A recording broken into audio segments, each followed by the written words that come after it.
Buenas. Hoy en el año 2 vamos a hacer un experimento que realmente no lo hemos hecho antes, porque lo hacemos generalmente en miércoles de cine, que es cuando contextualizamos una película. Pero es que resulta que en el año 2 hubo una película que partió en dos la historia del cine, la historia de Hollywood, la historia de cómo se hacen las películas, un hito cinematográfico, una genialidad conjunta pero fundamentalmente de Francis Ford Coppola, el director italoamericano. Y es tan importante la narrativa de lo que ocurrió que de aquí en adelante el cine habrá cambiado para siempre. La película es El Padrino, estrenada el 24 de marzo de 1972 en la gran pantalla.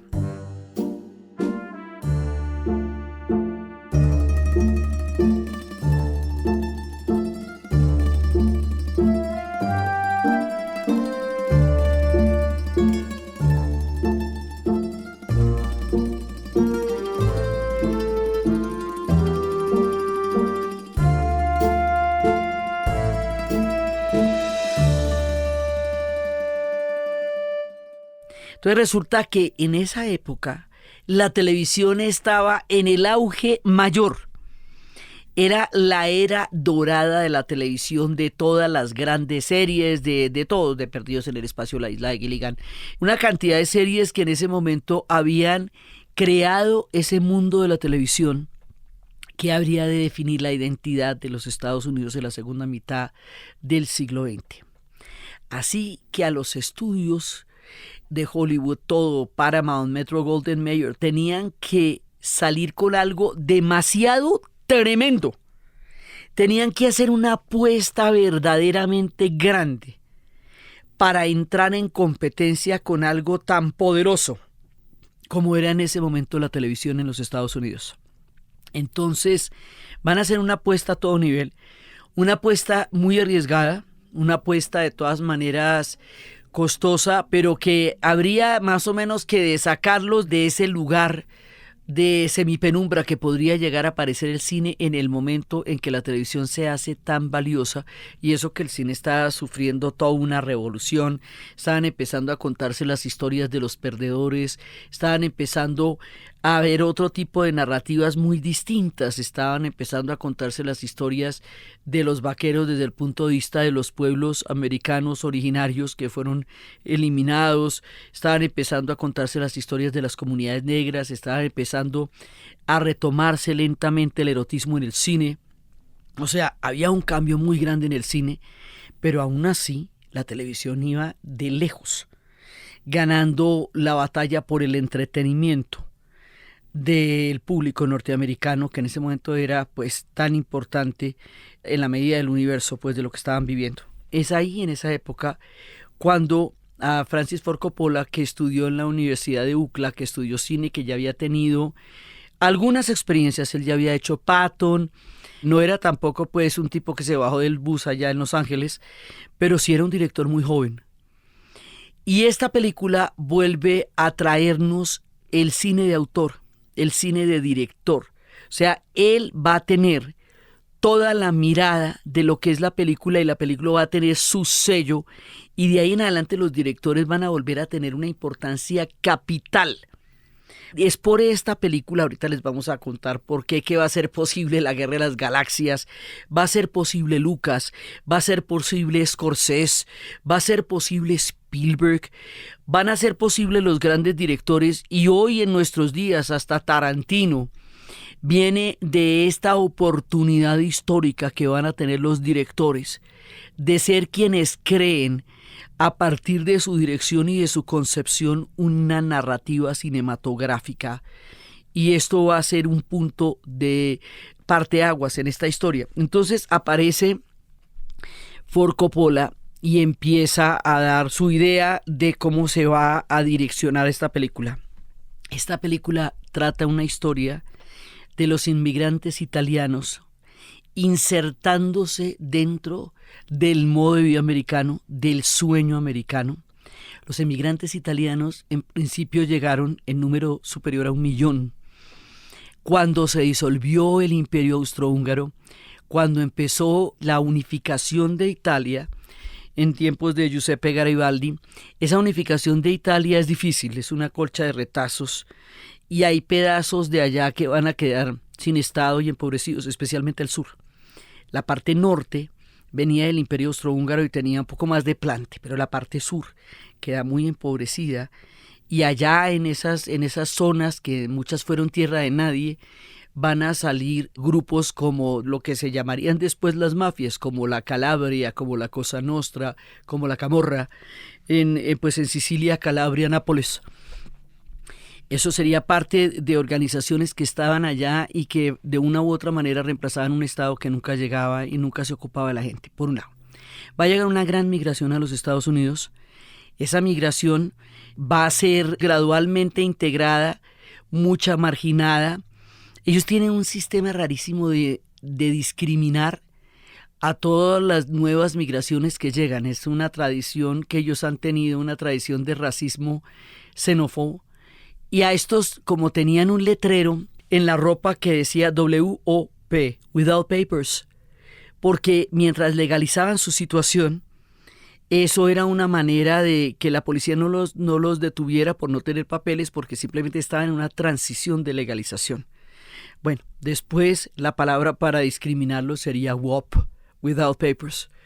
A los hispanos, Speaks, por el fonema de nuestro idioma. Y así, bueno, a las comunidades negras, Nigger. Eso ha sido una de las enfermedades históricas que han tenido este sistema de migración en los Estados Unidos. Van a llegar los italianos, pues en un principio con una mano adelante y la otra atrás por la isla Elli, con las cuarentenas de esa época. A veces llegaban niños solitos y van a llegar allá y ellos van a tratar de sobrevivir como puedan. Y hay un momento en que estos grupos se van a fortalecer en los Estados Unidos, y es la prohibición del alcohol. La prohibición del alcohol en los años 20 les va a dar un plante a partir del cual se va a hacer una gran riqueza ilegal. El cine, contando las historias del crimen organizado, de la mafia, son películas que eran bastante acartonadas, con estos personajes que eran completamente caricaturescos, digamos casi como robots con sus Thompsons de tambor redondo, haciendo esas balaceras en las calles de Chicago, que se volvió casi todo un género. Esto que va a pasar acá es una cosa completamente diferente, porque aquí lo importante es que se va a dar una narrativa completamente distinta. Una narrativa de un juego de poder, de un universo de poder como podría haber sido el de los Borgia o el de los Medicis o el de Dune en el planeta Arrakis, o el que podría haber sido hasta en Game of Thrones, ¿sí me entienden? Usted va a narrar un universo del poder a partir de una estructura cultural, familiar, que se está insertando en un nuevo mundo con las profundas raíces de su mundo italiano.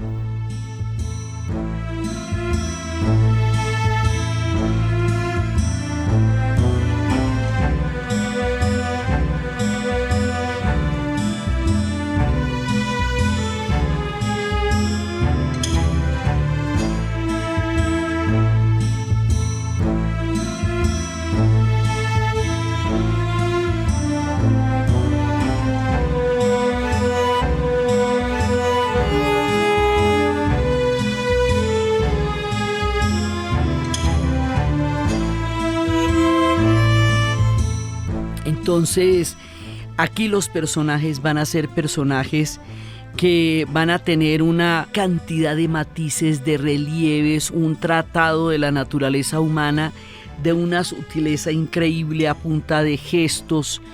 Muchas cosas van a ser a punta de gestos. De la gran migración que llegan a los Estados Unidos, el 80% procedía de Sicilia y de la Italia del Sur, porque esa región fue la que quedó más abandonada en el proyecto de la unificación, y ellos van a llegar allá a ver cómo lo logran. Entonces, el momento en que empiezan a narrar las historias de ellos, desde dónde vienen, cuáles son sus raíces, cuáles son sus sistemas de valores, cuáles son sus organizaciones sociales en una sociedad que no los integra, o sea, los integra en la medida en que les da un estatus migratorio, pero no les da una vida en donde ellos puedan realmente insertarse en ese mundo de América que para ese momento es la gran utopía. Están llegando irlandeses también, de una Irlanda que se desangra. Está llegando mucha gente porque lo hemos repetido muchas veces entre finales del siglo XIX y comienzos del siglo XX. 40 millones de europeos van a llegar a América norte y sur. Entonces este es el caso de la gente que va a llegar por la isla Ellis a Nueva York. Entonces, ese es el grupo social donde se va a dar esto. El director, Francis Ford Coppola, tenía 31 años, era un pollo ahí, y empieza a rodar la película. Él había nacido en Detroit y era hijo de un director de orquesta y flautista que era Carmine Coppola. Toda la familia de Coppola va a estar ahí, todo el mundo. Carmine Coppola va a estar allá en la música. La musicalización de esta película es una de las cosas más impresionantes, no solamente por la inmortalidad de la melodía del Padrino, sino porque toda la emocionalidad, los imperceptibles gestos, las miradas, todo está acompañado de una musicalización perfecta. Entonces, él va a meter a todo el mundo allá. Va a meter a una actriz y de aquí van a salir unos actores y unas actrices que van a crear el universo de las constelaciones de estrellas de las generaciones que vengan. Todos estuvieron en esta parte del Padrino. Talia Shire Coppola, la hermana de Sonny Corleone y la hija del Padrino, ella va a ser después la mujer de Rocky Balboa en toda la saga de Rocky. Ella también es parte de los Coppola. El padre de Sofía Coppola y el tío van a estar allá. Sofía Coppola es muy chistosa porque en la escena del bautismo, la bebé es Sofía Coppola. En El Padrino 2, ella es parte de los niños emigrantes. Y en El Padrino 3, ella ya es una de las protagonistas. Esta mujer después va a ser directora. Y ella va a dirigir María Antonieta y Las Vírgenes Suicidas. Y va a tener su propia narrativa en el cine. Entonces, de aquí va a salir todo el mundo. Lo que es Coppola va a tener, como muchísimos directores en la historia del cine, una profunda admiración y una profunda influencia del grande de los grandes maestros de los maestros, Akira Kurosawa.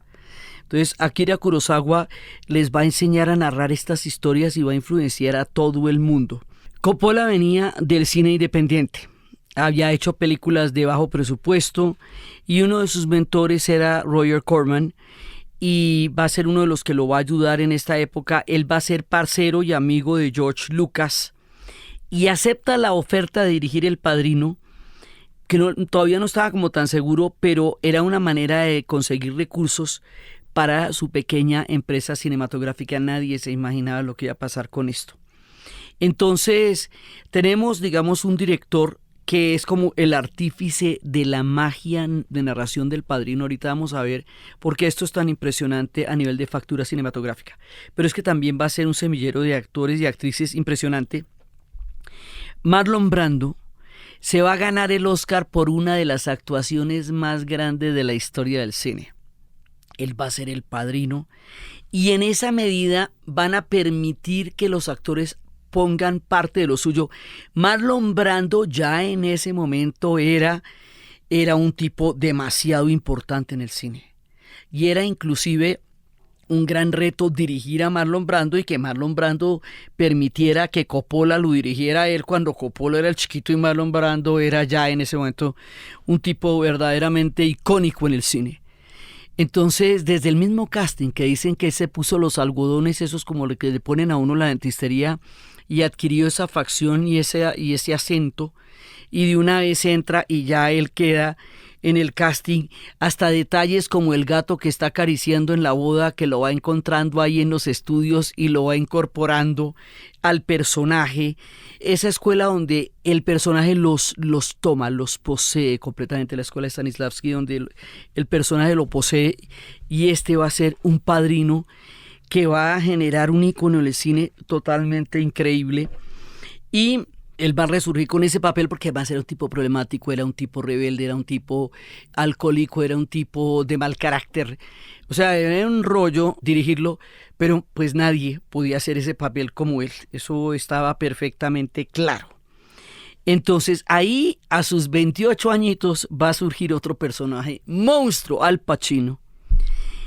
El siguiente padrino, el Don, que va a ser chiquitico en ese momento y que en la película aparece como un joven promisorio que se va a pelear por los Estados Unidos a la Segunda Guerra Mundial y que llega convertido en un héroe de guerra, el cual esperan que tenga un futuro mejor que el mundo del crimen organizado y que sea el que empiece a generar una carrera política ya en los estamentos del gobierno y de la sociedad, porque todo el tiempo ellos están tratando de integrarse, por eso es que todo el tiempo dicen que en 5 años la familia Corleone será respetable. Y todo el tiempo están tratando de sacar figuras que de alguna manera dejen atrás ese mundo, digamos, como tan fuerte, tan primitivo de donde vienen y de alguna forma se integre y haga parte de la escena política de los Estados Unidos. Y ese personaje es Michael. Michael lo criaron para eso. Incluso el haberse ido a pelear en ese momento no era tan bien visto, pero igual lo hizo, lo cual además tenía todo un trasfondo histórico porque había toda una discusión teniendo en cuenta que los sindicatos portuarios eran italianos, italoamericanos, y que había que tomar una decisión ahí. Y era si ellos iban a apoyar a los Estados Unidos del lado de los aliados y a facilitar toda la cantidad de armas que iban a llegar a Europa durante la Segunda Guerra Mundial, o se iban a poner de parte del duce y el italiano, el fascista, teniendo en cuenta que eran italianos o italoamericanos, y esa decisión, de eso dependía la guerra en un momento dado. Así de simple. Entonces van a hacer un trato, el gobierno norteamericano con Lucky Luciano, el más grande de los capos de ese momento, para garantizar la lealtad y la adhesión de los sindicatos portuarios a la causa aliada. Y eso hizo que se agilizara increíblemente el envío de armas a Europa, y fue parte de lo que ocurría en ese momento tan absolutamente dramático. Michael Corleone es una promesa. Es el que va a estar fuera de los negocios de la familia, como lo llamaban, pero nada de lo que ellos planean en realidad les va a salir como ellos se lo imaginan, porque el sino de la tragedia está fincado desde el puro principio, teniendo en cuenta que el poder y la tragedia están de la mano. Entonces, los grandes planes que cada uno de ellos tiene, en algún punto van a encontrarse con la tragedia que está escrita desde el primer momento. Ahora después les vamos a contar cómo es que estas cosas están ahí. Pero vamos con los actores y las actrices. Diane Keaton. Diane Keaton, que hace de la esposa de Michael Corleone, ella es una mujer de Estados Unidos. Ella no es italiana, se va a insertar en este mundo italiano y a tratar de entender esos valores tan arraigados de la familia, de la lealtad, del silencio, de la adhesión de las esposas. La mamá de Michael, la esposa de Don Vito Corleone, lo único que dice en la película es: no interfieras. Don't interfere. Porque todo el asunto, lo que ellos llamaban los negocios de la familia, era una cosa en la que las mujeres, en términos generales, no solamente no estaban, sino que tampoco podían saber ni preguntar, ni chistar, ni mu. En ese mundo donde ellas son testigas mudas de cualquier cosa que pase, Kate es una mujer moderna, es una ama de casa de Estados Unidos, tratando de meterse en una sociedad con códigos y leyes completamente distintas a aquellas en las que ella fue criada. Y ese papel, ella lo hace de una manera brillante, y ella es la esposa de Michael, porque Michael ya es un hombre nacido en los Estados Unidos. Él ya es un hombre italoamericano, él no es siciliano. Él no viene de la vieja guardia, y él tiene una diferencia de valores que da el integrarse a una sociedad donde usted ya ha nacido allá y no viene de donde vienen sus padres. Esto en Estados Unidos pues marca la cultura de la gran mayoría de la gente, porque todo el mundo viene de las migraciones. Entonces los hay que ya nacieron allá y los hay que son los que llegaron con las primeras oleadas de migraciones. Eso hace unas diferencias de valores bastante grandes, y eso se va a ver a lo largo de la película. También está Robert Duvall, el consigliere, que era el consejero que todos los Donnes debían tener, y él era un hermano de crianza irlandés. No en vano es irlandés, porque la otra gente que estaba tratando de también integrarse eran los irlandeses, que también venían de una historia bien pesada, la mayoría católicos, y van a llegar allá también en busca de lo mismo, del sueño americano y de las oportunidades. Este era un muchachito desvalido que estaba por ahí en la calle, y lo van a adoptar como hermano de crianza, y es de la misma edad de Sonny, va a ser el parcero de Sonny Corleone como verdaderamente su hermano. Este es un carepalo, el Robert Duvall, y uno nunca sabe lo que está pensando, nunca, porque es un personaje que lo caracteriza la descripción, la pertinencia, la observación, y es el que tiene que mirar la perspectiva compleja de todo lo que está pasando, porque es el que da la palabra de consejo ahí. Entonces él tiene que tener una película completa en la cabeza. Todo esto se va a generar a partir de detalles mínimos que nos van a ir narrando. Está James Caan, que hace este papel de Santino Corleone, un hombre sanguíneo, visceral, impulsivo, violento, esclavo de sus pasiones sexuales y sangrientas también, porque era un tipo duro. Y este personaje con estas características tan explosivas, pues va a ser un peligro para la familia Corleone, porque en alguna parte decía Mario Puzo, con Santino Corleone la familia no hubiera durado 2 semanas.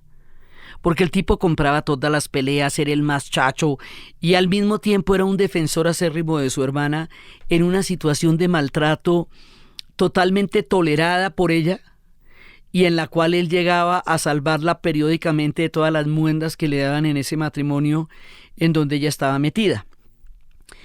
Robert De Niro en El Padrino 2, en el primer casting él iba a ser de Poli, uno de los hombres del Padrino, pero finalmente no lo aceptan ahí, y él va a ser el Padrino 2, y él va a ser el padrino cuando joven.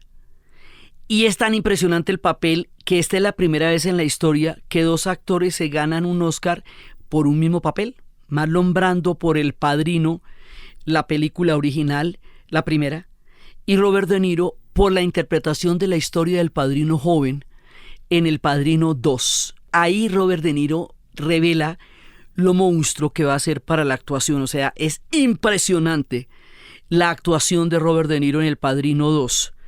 Entonces, pues, digamos, estamos hablando de la primera, pero si se meten las 3 de una, mucho mejor. Pues porque igual es inevitable, ¿no? Uno se mete ahí y ya queda bastante atrapado con el tema. Y bueno, Sofía Coppola, que como les cuento va a aparecer, crecer, nacer y desarrollarse durante la película. Entonces, Mario Puzo escribe la novela y a él le compran el guión, y ya la adaptación de la novela al guión cinematográfico la hacen los dos, Mario Puzo y Francis Ford Coppola, lo que hace que cada uno de los detalles esté cuidadosamente tenido en cuenta. Entonces ya viene cómo van a ser las características del guión. Dice que el propósito de la película es que huela a espagueti. La película tiene que ser cotidiana, cercana. Ellos comen, todo el tiempo están comiendo, porque la gastronomía entre los italianos es una definición cultural de primera marca. Ellos todo el tiempo están comiendo, están preparando recetas, en cada película hay una receta. Aquí Clemenza le añade un toque de azúcar a la salsa que está preparando de tomate, y le dice a Michael, en algún momento le va a tocar cocinar a usted. Entonces, esta cantidad de escenas de mesa, esta cantidad de escenas de comida, todo alrededor de los restaurantes, es muy italiano. Es tratando de recrear toda una cultura, y eso es parte de lo que va a pasar.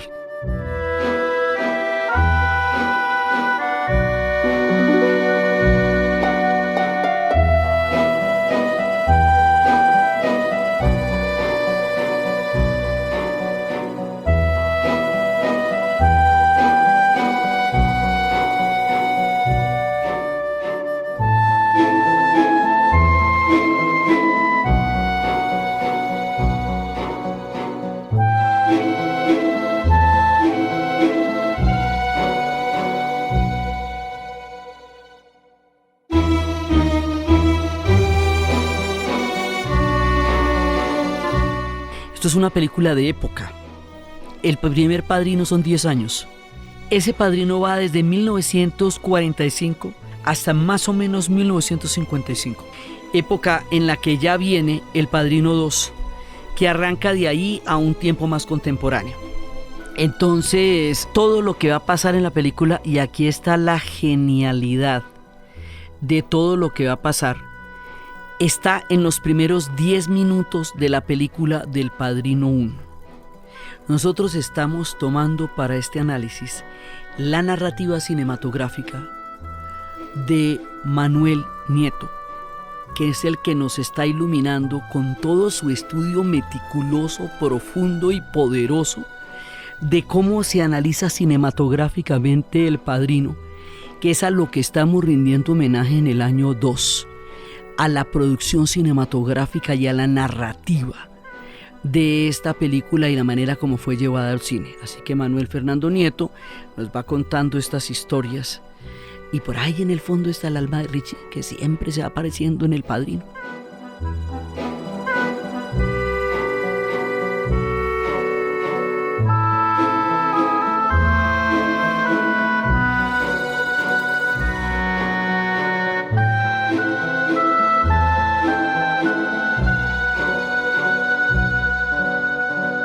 Entonces resulta que en los 10 primeros minutos está la escena del matrimonio de Connie, la única hija del Padrino. Pues ellos tienen 4 hijos, que es Connie, la mujer, Santino, el mayor, Fredo, el de la mitad, que resulta siendo aquel que no logra sacar adelante la fuerza de la familia y va a ser el eslabón más débil de la cadena, el que desencadene también la tragedia.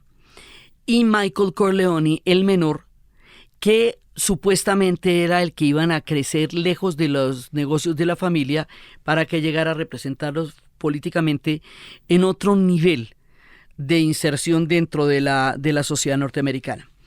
En esa escena pasan muchas cosas. Cada una de esas cosas que pasa va a desarrollar un hilo narrativo completo y total de la película. La luz es una luz íntima, familiar.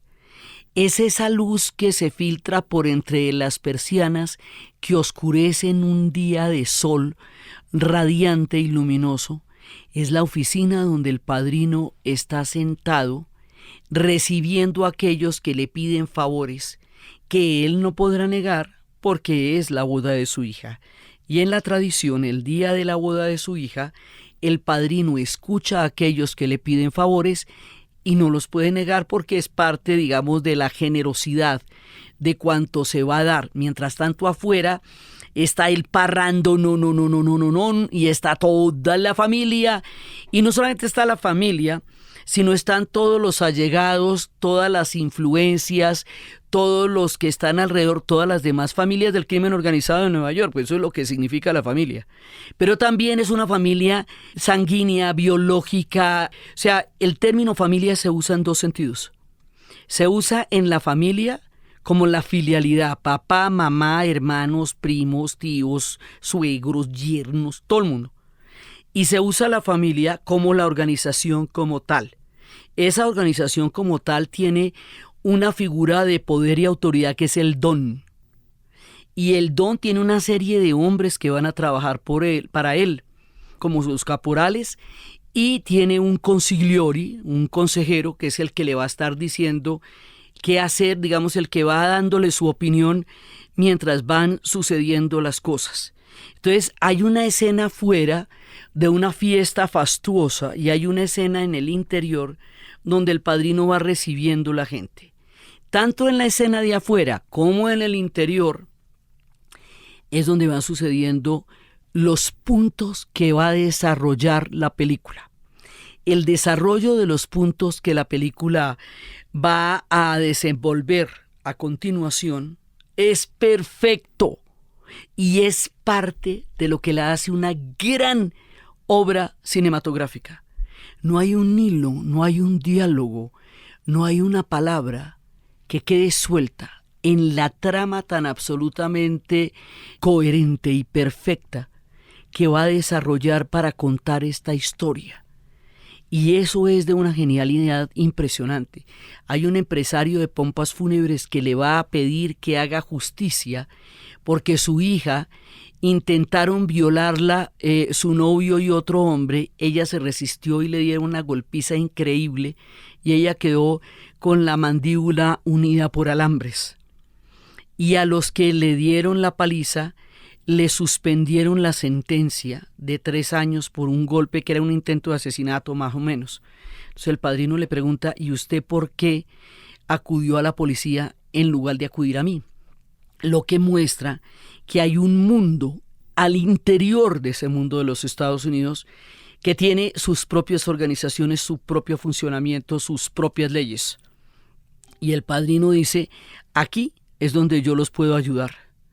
Pero el hombre de las pompas fúnebres empieza diciendo que él cree en América, que él cree en el sueño americano, que América ha sido toda su perspectiva, su sueño, su ambición, su vida, y que en términos generales desde la prosperidad y desde el progreso, teniendo en cuenta que esta gente viene del hambre, viene de la guerra, viene de situaciones bien difíciles, la prosperidad sí se la da a la América. Pero don Vito le dice, sí, pero la justicia no. Ella no se la van a dar por una mujer italiana, minoría, emigrante, que la intentaron violar, no vale nada ante la policía ni ante la ley. Y eso es lo que él viene a cobrar. Entonces dice, bueno, yo le hago a usted la vuelta, pero en algún momento yo le voy a pedir un favor. Puede que eso no llegue nunca, pero cuando yo le pido un favor, usted me va a hacer ese favor. Eso es todo lo que le digo. Esto no es un tema de dinero. Esto es un tema de favores. Usted me lo va a hacer. Y ahí nos dejan la primera escena. Cada una de las personas que le va a solicitar un favor, que va a ser una trama fundamental de la película después. Hay un cantante, actor, que estaba en ese momento en decadencia, pero que era un tipo muy famoso y de mucho talento. Aquí hay una cantidad de chismes, porque dicen que ese era en la vida real Frank Sinatra, que él intentó que la película no se hiciera, que la misma mafia intentó que no se hiciera la película y que por supuesto ese nombre no podía tenerlo de ninguna manera. Hay toda una trasescena, porque es una historia basada en hechos reales, aunque sea una ficción. Este personaje de Johnny Fontane viene porque hay una película cuyo papel le va a devolver toda la grandeza en el cine. Lo va a llevar al estrellato de nuevo, pero el director se empecina en no dárselo. Entonces ahí viene uno de los aspectos sombríos y macabros de la película, de los más macabros, y es: le haré una propuesta que no podrá rehusar. Esa propuesta que no podrá rehusar normalmente es una amenaza de un tamaño tal que no la puede rehusar porque se le va la vida en eso. Entonces, de una manera, digamos, totalmente bien puestecito, sin que se espeluque nada, Tom Hagen va donde el director y va a ser una de las escenas más brutales del cine para convencerlo de que le dé el papel a Johnny Fontane. El director tiene un tema, no le quiere dar el papel porque sabe que el papel lo va a sacar adelante, y tiene un tema personal con él por una mujer que este hombre le quitó y que el otro había moldeado para él como si fuera la estatua de Pygmalion, como si fuera una plastilina. La había hecho para él y este se la llevó. Entonces no le va a dar el papel. Entonces, en ese momento lo convence de una de las maneras más macabras que se pueda imaginar uno en el cine, una amenaza. Y es a través de un caballo que este hombre adoraba y consideraba su mayor inversión. Aquí, a pesar de que la película es un clásico y que tenga 50 años y que la haya visto todo el mundo, entrar en los spoilers tampoco invita, porque hay gente que no la ha visto y se va a ir de para atrás cuando la vea. Simplemente les digo que la oferta que le hace al director de la película, que no puede rehusar, es espantosa. Y Johnny queda con su papel. Cada uno de los favores que él va a hacer son favores terribles, de que no se le puede pedir a nadie más. Y él mueve unos poderes muy grandes, mueve poderes a nivel de senadores, de jueces, mueve poderes a nivel de policía, mueve poderes a nivel de las estructuras políticas, pero todavía no es un tipo legal. Sigue siendo un tipo a la sombra, por eso es la importancia de que Michael se mantuviera por fuera de ese círculo para que hiciera la transición de un hombre a la sombra que está moviendo un poder inmenso a un político que ya, digamos, ha limpiado el nombre del crimen organizado de donde provienen. Eso es como el juego que ellos van a tratar de hacer de todas las maneras posibles. Entonces seguimos en la boda. Cada uno va a llegar a pedirle algo en la boda. En la boda también se ve el carácter de Sonny, porque Sonny va y le pega un coqueteo, una cogita de cachetes a una chica que está por ahí, y esa resulta ser la escena, simplemente para mostrarnos un personaje que en la novela se desarrolla bastante más, pero que en la película nos muestra el talante de Sonny, simplemente el talante de Sonny. En ese momento Michael llega con Kate, su novia, y algo le muestra, le insinúa de todo lo que está pasando ahí, pero le dice, esa es mi familia, Kate, no soy yo. Yo soy distinto. Un personaje que en la novela es atroz hasta la locura de lo atroz. Decir que alguien es atroz en una trama de estas es casi que pasarse ya de toda descripción. Es Luca Brasi. En la novela Luca Brasi cuentan la historia de él y la historia de él es absolutamente aterradora. Y aquí la historia de él solamente la muestran en 2 escenas como un hombre impenetrable, monstruoso, aterrador y miedoso, lo suficiente para que entendamos que ese tipo era terrible. Pero aquí hay una de las genialidades de Coppola, una de las cosas fantásticas. Coppola ve al actor que va a representar a Luca Brasi haciendo una cantidad de ensayos para hablar con el actor Marlon Brando, porque el actor Marlon Brando ya es un dios. Y este tipo está muy nervioso de ver cómo se va a dirigir a Marlon Brando, al actor. Entonces Coppola se lo pilla y le dice, siga ensayando.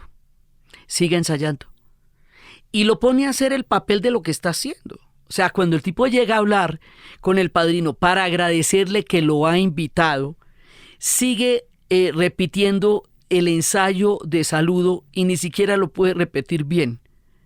Y esa cantidad de pequeños detallitos de cómo Coppola se va dando cuenta de todo y lo va incorporando y también todo se va confabulando para que todos estos pequeños detalles van a formar parte de la genialidad de la trama. Entonces, Luca Brasi nos lo describen ahí, a Kate le parece terrible, dice, este personaje me parece muy asustador, sí, es muy asustador. En la novela le dicen al padrino que porque tiene un tipo de esos tan espantoso y tan maluco a su lado, y dice porque un tipo así de peligroso es mejor que esté con uno a que esté en contra de uno. Es lo que dice el padrino. Entonces, ahí está Luca Brasi. Sí, y ahí aparece en la película. Y va apareciendo tanto en la escena de la foto, de lo que está pasando, de la gran celebración, como en la escena de lo que el padrino está ofreciendo y escuchando en su despacho, son la clave de la película. De ahí en adelante se desarrolla absolutamente todo. Desarrollarlo sería contarles la película, y pues esto es una cosa tan absolutamente genial. Y tiene unos hilos tan perfectamente tejidos que no vale la pena que les cuente la película, sino que más bien les cuente por qué es absolutamente maravillosa como película. Por qué, como toda gran obra de arte, cada vez que uno la ve, y yo la he visto muchas veces, le descubre algo nuevo. Porque una obra de arte se renueva con cada mirada. Cada vez que uno la ve una obra mucho más completa. Envejece perfectamente después de 50 años, todas las escenas, todos los diálogos son absolutamente pertinentes. El paso del tiempo no le quita toda su genialidad. Frases enteras se acuñarán en la cultura popular. A partir del padrino le haré una oferta que no podrá rehusar.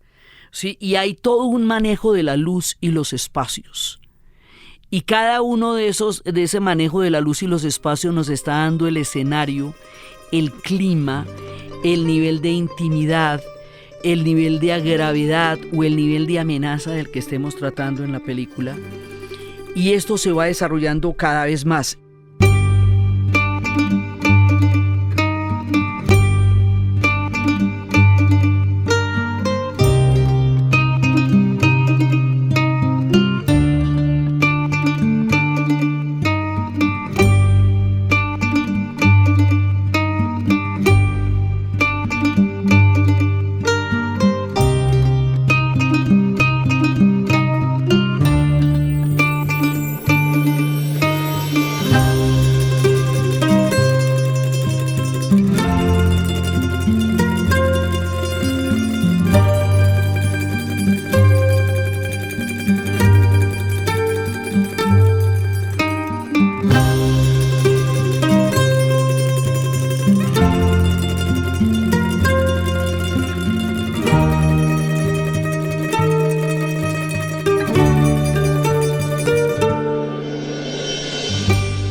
la boda también está la fatalidad. Ya ahí se insinúa lo que después va a pasar.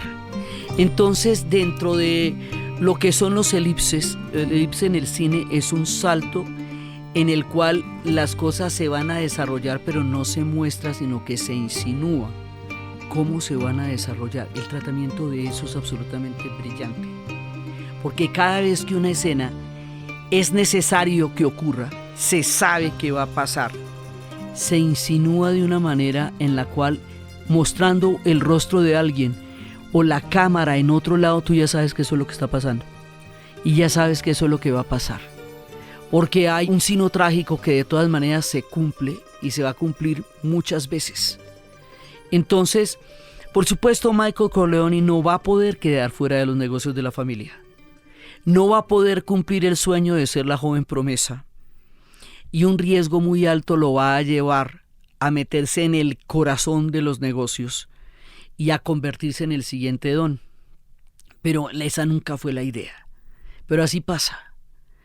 El padrino como tal tiene un movimiento en las manos. Es muy importante cuando vean la película que le miren las manos a Marlon Brando, porque en las manos el hombre está mostrando su poca emotividad, porque ese sí que es carepalo, ¿no? Además, él dice que tu enemigo no puede saber qué estás pensando. Nunca.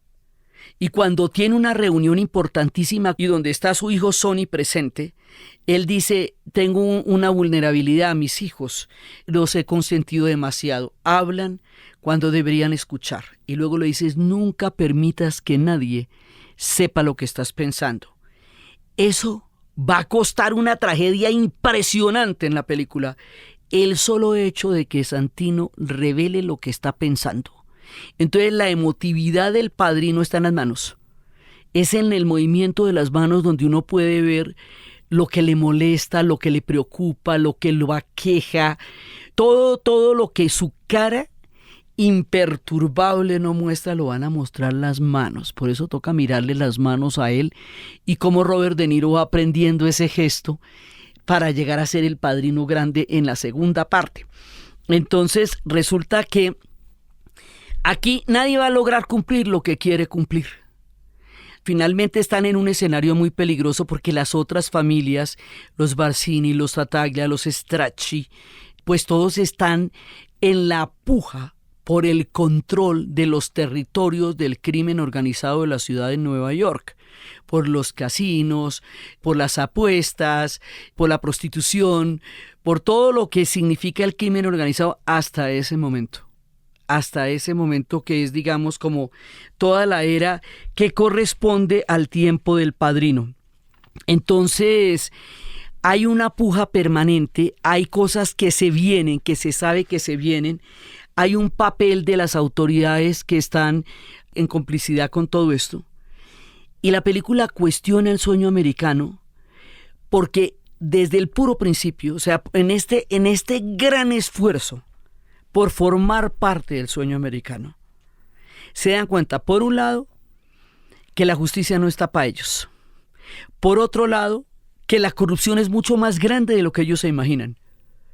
Porque, digamos, todos los personajes de la ley están cooptados por uno de los grupos que se está distribuyendo los territorios de la ciudad de Nueva York o por otros círculos aún más corruptos del gobierno en sí mismo, que es lo que van a desarrollar en El Padrino 3, que la corrupción es muchísimo más grande de lo que se puede ver a primera vista. Entonces, ese sueño americano, impoluto, inocente, no lo es en ningún sentido. Es macabro y es sombrío, y es excluyente y es xenófobo, y al mismo tiempo es próspero, y al mismo tiempo da unas oportunidades económicas que no hubieran podido conseguir en la Italia de donde huyeron, de todas las vicisitudes de hambre, guerra y desolación de un país que se formaba en un mundo que se disolvía y se acababa, como era la Europa del siglo XIX, cuando cae el Imperio Austrohúngaro y viene la caída de las águilas.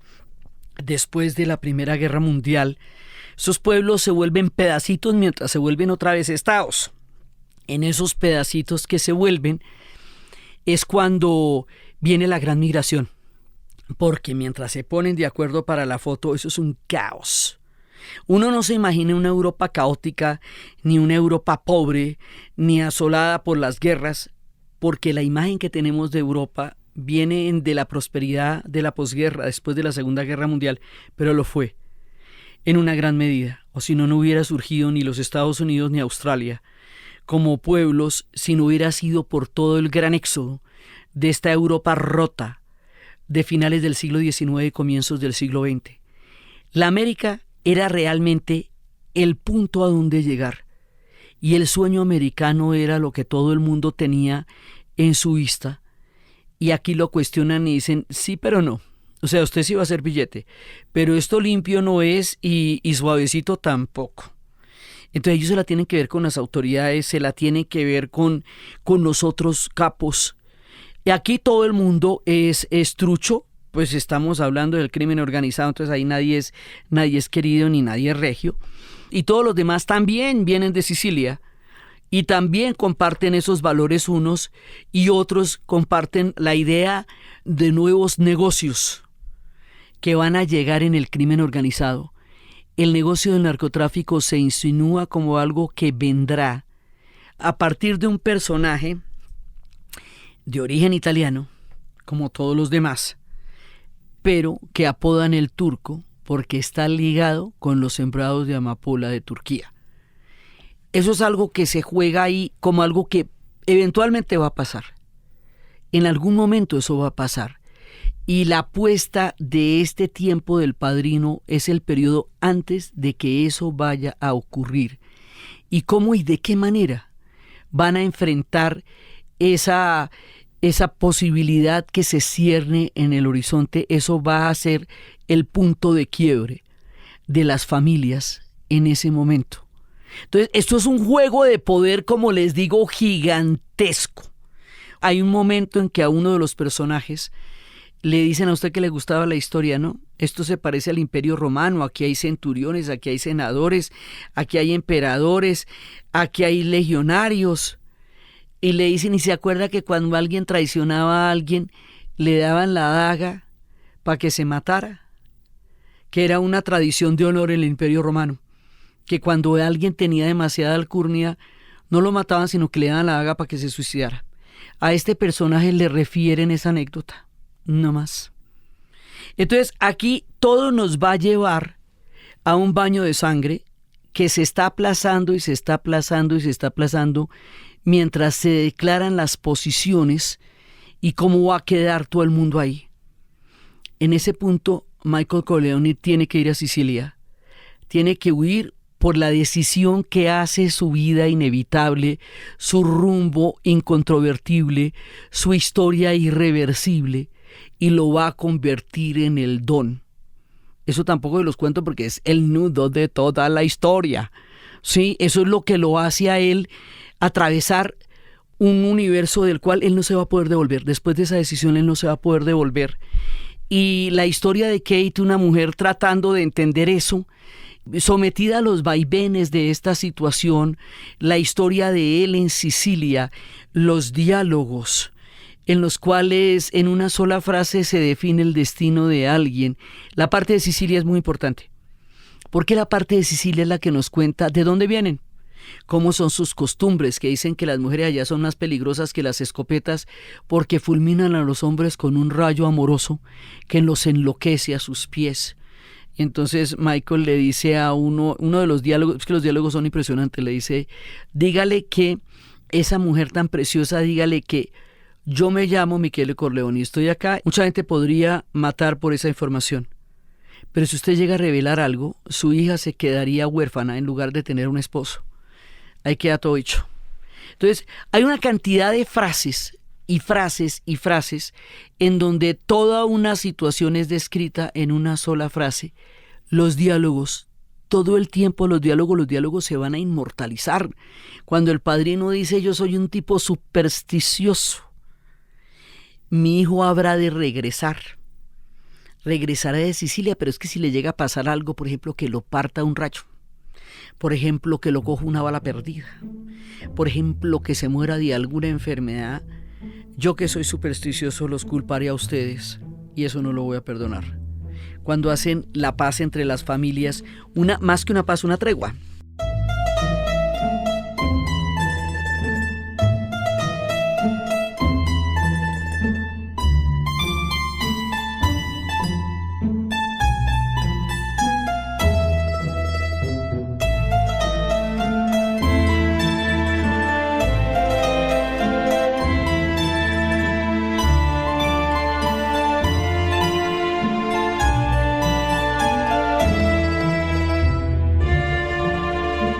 A nivel de la fotografía, todo ese nivel de luces que van dando un ambiente familiar, un ambiente hogareño, un ambiente de casa o un ambiente de oficina muy, muy íntimo.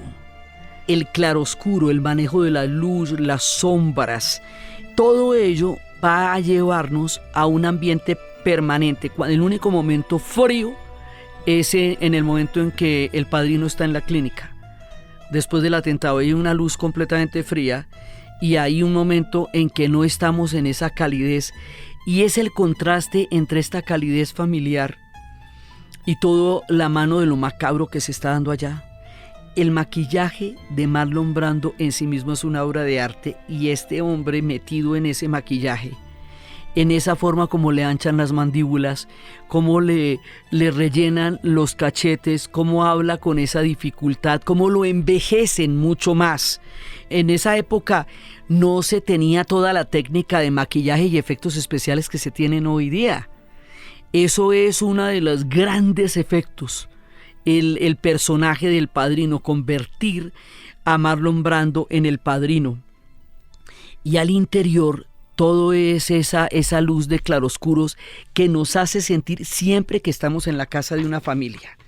Todos los efectos de cueva, los focos, la posición de las luces, las instancias, todo lo que está iluminado alrededor del techo, todo da una teatralidad, porque no dejamos de estar en un escenario teatral donde se juega la tragedia, la ambición, la fatalidad, los códigos de honor, los valores macabros y terribles, pero valores que ellos tenían.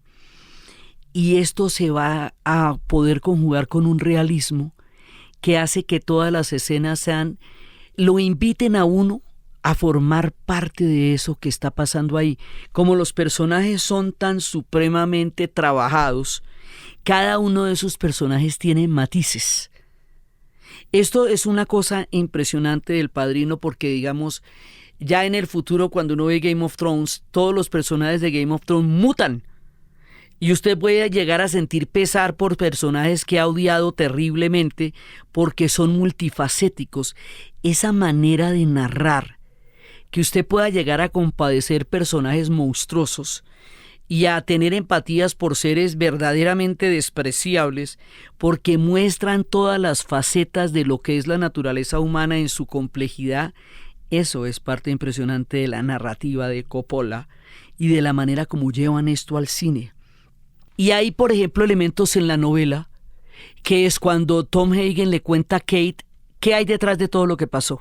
Le cuenta la verdad al final. En la película, esto es una escena entre el Padrino y Michael Corleone, en donde le da 3 o 4 tips. El que te pide la reunión, ese es el traidor. En este escenario hay una cantidad de traiciones. No solamente traiciones de todas las familias, los jefes de las familias, sino que los hombres que trabajan para cada una de estas familias están siempre sujetos a la traición. Están sujetos a venderse, a entregar una información que la mayoría de las veces le cuesta la vida a alguien. Entonces, el averiguar quién es el traidor al interior de sus propias filas. No insultes mi inteligencia. No me digas que no me traicionaste. Simplemente no te voy a hacer nada. No voy a dejar viuda a mi hermana ni huérfano a mi ahijado. Solamente dime, ¿quién fue? Barsini o Tartaglia. Una de esas preguntas que al responderla, pues usted ya tiene a todo lo que va a pasar ahí. Entonces, todos los diálogos están buscando desentramar un pedazo del hilo de las traiciones, de las lealtades, de los rumbos, de los nuevos escenarios que permanentemente se están reacomodando en esta estructura entre todas las familias. Y esto nos va a llevar a la tragedia final. Y la tragedia final va a ser el baño de sangre que todo el tiempo se teme que va a venir. Y no es que no maten gente durante la película, pues por supuesto que se pegan unas matadas terribles, pero eso todavía no es lo que va a venir. Lo que va a venir, se ve venir y se ve venir, y es el final, en una escena en donde se conjuga la doble moral de una ceremonia de bautizo con un ajuste de cuentas monumental, muy grande, que se está dando en ese momento, y que va a llevar a una reacomodación de la situación de las familias que tienen el control del crimen organizado en Nueva York, para plantearnos lo que va a ser la segunda parte cuando Michael Corleone ya sea oficialmente el padrino. Michael Corleone va mutando durante toda la película. Hay una escena en el hospital donde hay que cambiar de cama a su padre y la enfermera le dice, pero ¿usted cómo le ocurre que yo voy a hacer eso? Y él la mira y con una sola mirada la fulmina. Y ella termina haciendo lo que él lo que él quiera. Ahí nos empiezan a mostrar cómo este personaje va a llegar a tener una mirada implacable, impenetrable, terrible, y cómo va a lograr tener esa autoridad que tenía su padre con un estilo aún más frío, porque este tiene el corazón más duro todavía del que lo tenía su padre, que en todo caso era un siciliano y en todo caso tenía valores familiares. Michael ya es norteamericano también, y eso en esta suma de crueldades va a sumar otros elementos distintos a los que traía el padrino en situaciones y momentos particulares. Esto que les he contado, a pesar de los muchos detalles que les he referido en la historia, no les cuenta la historia de lo que es el padrino. Les cuenta la historia de cómo se hizo. Les cuenta la historia de la maravilla cinematográfica, porque una de las cosas más impresionantes que esto tiene es la fotografía, los diálogos, las secuencias, los actores, la coherencia absoluta del guión desde los primeros 10 minutos hasta el desarrollo de toda la trama, que a lo largo de la película va a ir desarrollando historias que se muestran en esa escena inicial en donde se pinta todo lo que te van a contar y cómo se desarrolla cada uno de esos hilos hasta el final, y ninguno queda suelto. Ahí no queda quedado suelto. Una de las cosas que hace tan atrapadora la película es que usted dura un montón de tiempo descifrándola. Ah, ese que estaba ahí fue el que le dijo qué tal. Ah, yo no me di cuenta. Vuélvala a ver y verá. Ahí se le van años. Y cómo eso se va a desarrollar de una manera tan particular hasta el final de la película. La banda sonora de Nino Rota, un hombre nacido en Milán en 1911, uno de los más grandes compositores cinematográficos de la historia del séptimo arte, va a ser llevada a un punto de inspiración y de creación de todas las emociones y una de las melodías más famosas de toda la historia del cine. Una buena banda sonora te tiene que traer a un punto tal en que con solo ver una fotografía te suene la banda sonora. O sea, cuando una fotografía te lleva a una banda sonora, es que la banda sonora es impresionante. La banda sonora del Padrino queda en la impronta de la historia de las bandas sonoras en el cine. Y es que aquí se juntan todos, la maestría de la fotografía, de la banda sonora, de la dirección, de los actores, de la narrativa misma, de la coherencia, de la adaptación al guión, de la novela, de la dupla entre Mario Puzo y Francis Ford Coppola, de la apuesta al cine de director, con el dinero que recolecte del Padrino Francis Ford Coppola, le alcanza para darle un billete a Lucas para que haga su Guerra de las Galaxias. Entonces, por ahí derecho, recaudamos el dinero para poder hacer una apuesta más loca todavía, que era la de la Guerra de las Galaxias, que Lucas pensaba que por si no vendía nada, vendió la franquicia a los muñequitos, a ver si los muñequitos le daban lo que la taquilla no le diera. Y ahí está otro monstruo de la banda sonora, hasta en la Guerra de las Galaxias. O sea, de aquí en adelante, Esto va a generar una cantidad de cosas en la historia del cine. El cine de Scorsese viene de aquí también. O sea, esto va a ser como una plantilla de la narrativa del cine. Hoy por hoy, las historias de la mafia y el crimen organizado se han contado tantas veces de tantas maneras que no son ningún tema nuevo, y pues menos para nosotros, no son ningún tema nuevo, pero es que aquí lo contaron por primera vez. Todo lo que pasa aquí pasó por primera vez, todo lo que se narra aquí se narró por primera vez. Y eso es lo que hace una obra de arte, el descubrimiento de una narrativa tan sorprendente que se queda en la memoria, en la mirada, en la mente y en el oído de las siguientes generaciones como una obra maestra del cine. Marlon Brando se va a ganar el Oscar por su actuación en El Padrino, y en ese momento, antes de 1992, quinto centenario del avistamiento de América, antes de 1991, en el caso de Colombia, las comunidades indígenas nativas originarias no tenían derechos de ninguna clase, ningún tipo de reconocimiento. Entonces, en el territorio de Lakota hay un lugar que se llama Wounded Knee, y en Wounded Knee hubo una rebelión del pueblo originario y mataron a 2 de sus dirigentes, y ellos hicieron una gran movilización y les metieron los tanques y les metieron el ejército y los reprimieron como en las viejas épocas del oeste, de la misma manera y con el mismo desprecio.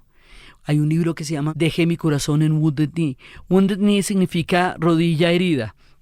Era como se llamaba el territorio y lo que pasó. Entonces resulta que como a nadie conmueve que los vuelvan a tratar de la manera como los trataron durante tanto tiempo, como los exterminaron, como los sacaron de las praderas, como borraron su historia, como los llevaron a las reservaciones, como quedaron sometidos por todo lo que va a ser el proyecto de desarrollo de los Estados Unidos, ya nadie conmueve. Marlon Brando se niega a aceptar el Oscar y manda a una princesa Lakota a que reciba el Oscar y hable de la negativa de Marlon Brando como una forma de protesta para visibilizar el horror de lo que estaba pasando en Wounded Knee. Ese era Marlon Brando. De ahí en adelante a todos los que se ganan los Óscar y les confirman a ver si sí van a estar, a todos los nominados, para evitar que algo de esa naturaleza y en ese nivel de fama y de éxito impresionante que tuvo El Padrino les vuelva a pasar. Esta es una historia de cine contada en el año 2 de los 50 años del Padrino, la primera parte. Después, 2 años después vendría la segunda, años después vendría la tercera, y todo esto quedaría como una de las trilogías más importantes en toda la historia del séptimo arte. Hoy, en año 2, estuvimos recorriendo la banda sonora, la fotografía, la narrativa, el arte del Padrino, primera parte.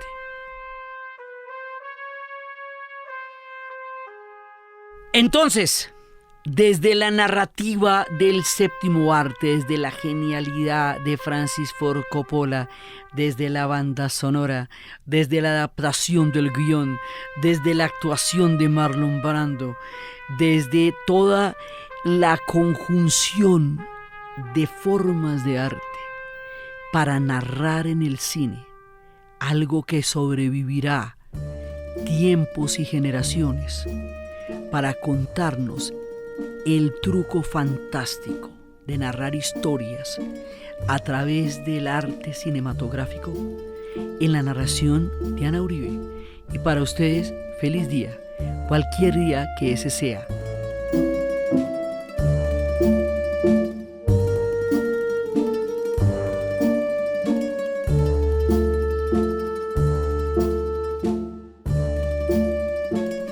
Este podcast fue posible gracias al equipo de la Casa de la Historia. Diana Suárez, Milena Beltrán, Arturo Jiménez Viña, Daniel Moreno Franco. Grabado en Los Gatos Estudio. La edición y la musicalización de Eduardo Corredor Fonseca, de Rueda Sonido, y siempre con la ayuda fuerte y poderosa de Santiago Espinosa Uribe y Laura Rojas Aponte del podcast Cosas de Internet. Hoy, en el relato, Tuvimos el acompañamiento en la narración de Manuel Fernando Nieto, Luis Miguel Castaño, toda la generación de amigos que comentaron alrededor de esto, y en memoria, Richie.